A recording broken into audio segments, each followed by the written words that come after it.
everyone, welcome to Fixin' to Create's Fun Friday DIY. Thanks so much for joining me. Today's DIY is going to be the clothespin two-tiered tray.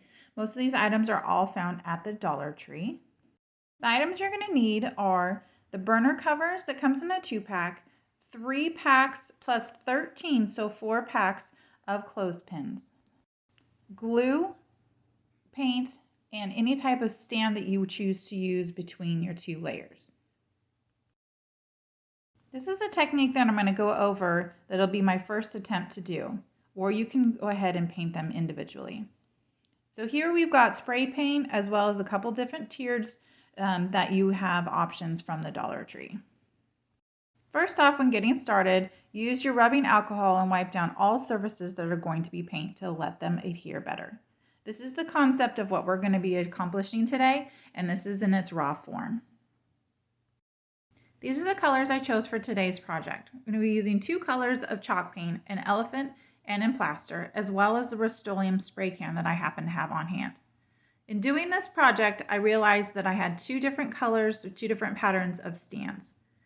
In also doing this project, my spray can of the other color didn't work well, so I switched it to this particular blue.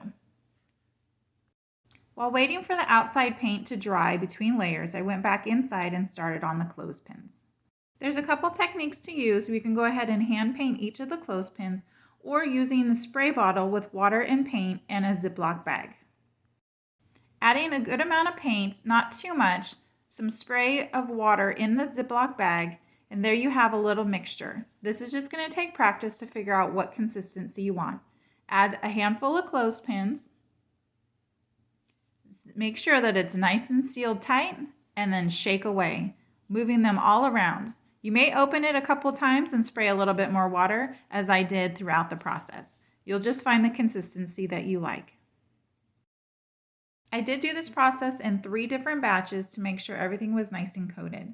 Once everything was coated to my liking, I went ahead and dumped them out onto my paint pad. Here are all the clothespins now drying. It did get a little messy, so before I went to the next process, I made sure everything was nice and cleaned up. Now moving on to the 2 burner covers, I used the color Elephant and my foam brush. I did wait between layers. I ended up doing 3 layers on both the top and the inside of the pans on both pans.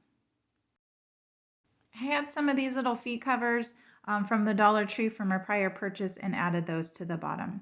Now here are the finished products of my 2 candlestick stands. I went ahead and brushed one over with a light dust of the elephant paint. Now here I'm adding the E6000 to the rim and then sticking them together and letting them dry completely before moving on. Now I did the same thing with the rim on the bottom as well as the top, found my center the best I could, and placed the trays on top of each other. Now that the clothespins are all nice and dry, it's time to assemble the clothespins all around both trays, top and bottom. Again, you'll need 3 packs, but you'll need 13 out of the 4th pack. I think overall this project turned out really well. It is not very stable and it's not food safe. So if you're going to be using this, please don't use it for a food storage. I really enjoyed the project. I had fun. It was a little messier than I expected. However, I still like the way it turned out. I used it for a coffee stand as well as a little home decor with a candle. Thank you so much for joining Fixin' to Create's Fun Friday DIY. I hope you enjoyed it. I'll see you soon. Bye.